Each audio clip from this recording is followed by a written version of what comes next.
நாம இந்த நாள் நிகழ்ச்சி மூலமா யார பத்தி தெரிஞ்சுக்க போறோம் அப்படின்னா, தமிழ் மற்றும் தெலுங்கு திரையுலகத்துல சுமார் 25 ஆண்டுகளுக்கும் மேலாக கொடிகட்டி பறந்த ஒரு மிக சிறந்த ஆளுமை மிக்க குணச்சித்திர மற்றும் புராண நடிகரான எஸ்.வி. ரங்கராவ் அவங்கள பத்தி தான் தெரிஞ்சுக்க போறோம். 1918 ஆண்டு ஜூலை மாதம் 3ஆம் தேதி பிறந்திருக்காங்க. 1974 ஆண்டு ஜூலை மாதம் 18ஆம் தேதி இயற்கை எழுதியிருக்கிறாங்க எஸ்.வி. ரங்கராவ் அவர்கள். இந்திய சினிமா வரலாற்றின் மிக சிறந்த மெத்தட் ஆக்ட்ரஸ்கள ஒருவராக கருதப்படக்கூடிய இவருக்கு திரையுலகத்துல விஸ்வநாத சக்கரவர்த்தி அப்படிங்கிற அடைமொழியும் உண்டு. புராண திரைப்படங்கள்ல இவருடைய கம்பீரமான குரலும் அசத்தலான நடிப்பும் கதாபாத்திரங்களுக்கு உயிர் கொடுத்துச்சுன்னு சொல்லலாம். குறிப்பா மாயா பஜார் திரைப்படத்துல கடோத் கஜன், நர்த்தனசாலாவில கீசகன் மற்றும் ராவணன், இரணிய கசிபு, கம்சன் போன்ற வில்லன் மற்றும் அசுர வேடங்கள்ல இவரை தவிர வேற யாரையும் நினைச்சு பார்க்க முடியாத அளவுக்கு முத்திர பதிச்சாரு அப்படின்னு சொல்லலாம். இவர் நடிச்ச படங்கள்ல முக்கியமான திரைப்படங்கள் அப்படின்னு பார்த்தோம்னா பத்தாள பைரவி, சர்வர் சுந்தரம், படிக்காத மேதை, அன்னை சாரதா, கற்பகம், நானும் ஒரு பெண், வசந்த மாளிகை, இந்த படங்கள் எல்லாத்திலுமே ரொம்ப அருமையா நடிச்சிருப்பாங்க எஸ்.வி. ரங்கராவ் அவர்கள். 1963ல ஜகார்த்தாவில நடைபெற்ற 3வது ஆப்ரோ ஆசிய சர்வதேச திரைப்பட விழாவில நர்த்தனசாலா படத்திற்காக சிறந்த நடிகருக்கான சர்வதேச விருதை வென்றிருக்கிறாங்க. இது மூலமா சர்வதேச அளவுல சிறந்த நடிகருக்கான விருது பெற்ற முதல் இந்திய நடிகர்கள்ல ஒருவரா திகழ்றாரு எஸ்.வி. ரங்கராவ் அவர்கள். நடிகராக மட்டும் இல்லாம சதரங்கம், பந்தவியாலு போன்ற தெலுங்கு திரைப்படங்களை தயாரிச்சு இயக்கியிருக்கிறாங்க. இந்த திரைப்படங்கள் ஆந்திர அரசின் உயரிய நந்தி விருதுகளையும் வென்றிருக்கு. இவரோட நடிப்பு திறமையை பாராட்டி அன்றைய இந்திய குடியரசுத் தலைவர் டாக்டர் எஸ். ராதாகிருஷ்ணன் அவர்களால கௌரவிக்கப்பட்டிருக்காங்க. இவருடைய தனித்துவமான குரல் வளம், உடல் மொழியும் இன்னைக்கு வரைக்கும் பல தலைமுறை நடிகர்களுக்கு உத்வேகமா அமைஞ்சிருக்கு. ஆளுமை மிக்க குணச்சித்திர மற்றும் புராண நடிகரான எஸ்.வி. ரங்கராவ் அவர்களுடைய திரைப்பயணத்தை பத்தி இந்த நாள் நிகழ்ச்சி மூலமா தெரிஞ்சுக்கிட்டதுல மிக்க மகிழ்ச்சி அடைகின்றோம்.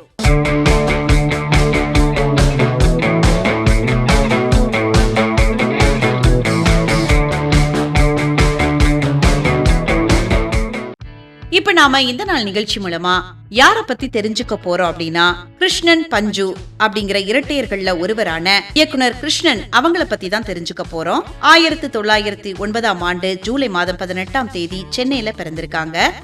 தொடக்கத்துல இவர் திரைப்பட ஆய்வகத்துல தொழில்நுட்ப கலைஞராக தன்னோட பணியை தொடங்கியிருக்காங்க.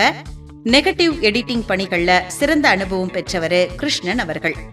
1940கள்ல தொடக்கத்துல பூம்பாவை திரைப்படத்தை இயக்கும் போது எடிட்டராக இருந்த சா பஞ்சுவோட இவருக்கு நட்பு ஏற்பட்டிருக்கு. படப்பிடிப்பு தளத்துல காட்சிகளை அமைக்கிறதும் நடிகர்களை வேலை வாங்குறதும் கிருஷ்ணன் நிபுணராக இருந்திருக்காரு. படமாக்கப்பட்ட காட்சிகளை எடிட்டிங் அறையில நேர்த்தியாக தொகுத்து முழு வடிவமாக்குறது பஞ்சு கவனிச்சுக்கிட்டாரு.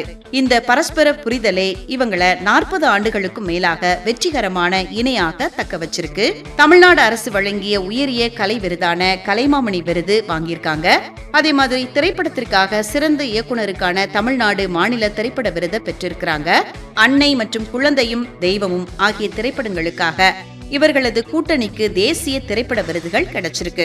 1997ஆம் ஆண்டு ஜூலை மாதம் 15ஆம் தேதி அன்னைக்கு கிருஷ்ணன் அவர்கள் சென்னையில காலமாயிருக்கிறாங்க. இன்னைக்கு நாம இந்த நாள் நிகழ்ச்சி மூலமா இயக்குனர் கிருஷ்ணன் அவங்கள பத்தி நிறைய விஷயங்களை தெரிஞ்சுக்கிட்டதுல மிக்க மகிழ்ச்சி அடைகின்றோம்.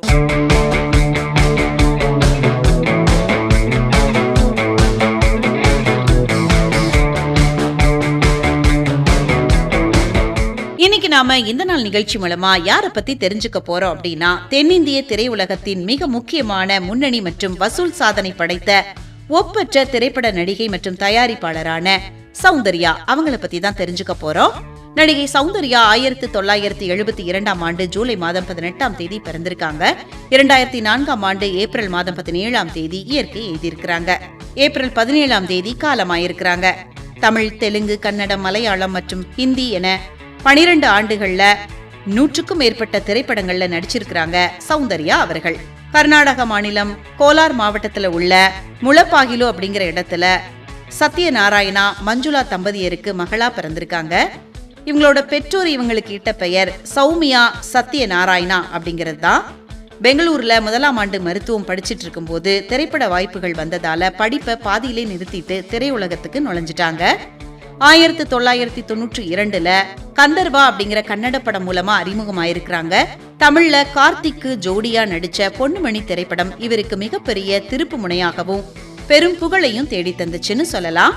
ரஜினிகாந்த், கமலஹாசன், விஜயகாந்த், அர்ஜுன் மற்றும் சிரஞ்சீவி, நாகார்ஜுனா, வெங்கடேஷ் போன்ற தென்னிந்தியாவின் அனைத்து முன்னணி நடிகர்களோடையும் ஜோடியா நடிச்சிருக்காங்க சௌந்தர்யா அவர்கள். சூப்பர் ஸ்டார் ரஜினிகாந்தோட இவங்க இணைஞ்சு நடிச்ச படையப்பா திரைப்படத்துல வசுந்தரா கதாபாத்திரத்துல நடிச்சதுனால இன்னைக்கும் தமிழ் ரசிகர்கள் நெஞ்சில நீங்காத இடம் பிடிச்சிருக்காங்க அப்படின்னு சொல்லலாம். 2002 துவிபா அப்படிங்கிற கன்னட திரைப்படத்தை தயாரிச்சு அதுல முதன்மை கதாபாத்திரத்திலையும் நடிச்சிருக்காங்க. இந்த திரைப்படம் மிக சிறந்த திரைப்படத்திற்கான இந்திய தேசிய திரைப்பட விருதை வென்றிருக்கு. சிறந்த நடிகைக்கான பிலிம்பேர் விருதுகளை பல முறை வென்றிருக்கிறாங்க நடிகை சௌந்தர்யா அவர்கள். 2004 நடைபெற்ற பொது தேர்தல்ல பாரதிய ஜனதா கட்சிக்கு ஆதரவா பிரச்சாரம் செய்யறதுக்காக 2004 ஏப்ரல் மாதம் 17 அன்னைக்கு பெங்களூர்ல இருந்து ஹெலிகாப்டர் மூலமா ஆந்திராவுக்கு போயிருக்கிறாங்க. ஆனா துரதிருஷ்டவசமா ஹெலிகாப்டர் புறப்பட்ட சில நிமிஷங்கள்லயே தீப்பற்றி தரையில விழுந்து ஆக்சிடென்ட் ஆயிடுச்சு. இந்த விபத்துல தன்னோட 31வது வயதுல 6 மாத கர்ப்பிணியா இருந்த சௌந்தர்யா மற்றும் அவங்களோட சகோதரர் அமர்நாத் உட்பட 4 பேர் சம்பவ இடத்திலேயே உயிரிழந்திருக்காங்க. இவங்களோட மறைவு ஒட்டுமொத்த இந்திய திரையுலகையும் சோகத்துல ஆழ்த்துச்சு அப்படின்னு சொல்லலாம். இன்னைக்கு நாம இந்த நாள் நிகழ்ச்சி மூலமா நடிகை சௌந்தர்யா அவங்கள பத்தின நிறைய விஷயங்களை தெரிஞ்சுக்கிட்டதுல மிக்க மகிழ்ச்சி அடைகின்றோம்.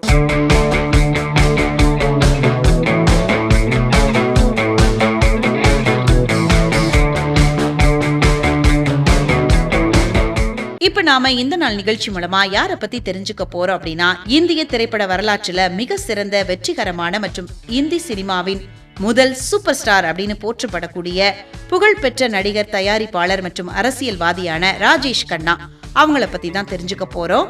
ராஜேஷ் கண்ணா அவர்கள் 1942 டிசம்பர் மாதம் 29 பிறந்திருக்காங்க. 2012 ஜூலை மாதம் 18 இயற்கை எழுதியிருக்கிறாங்க.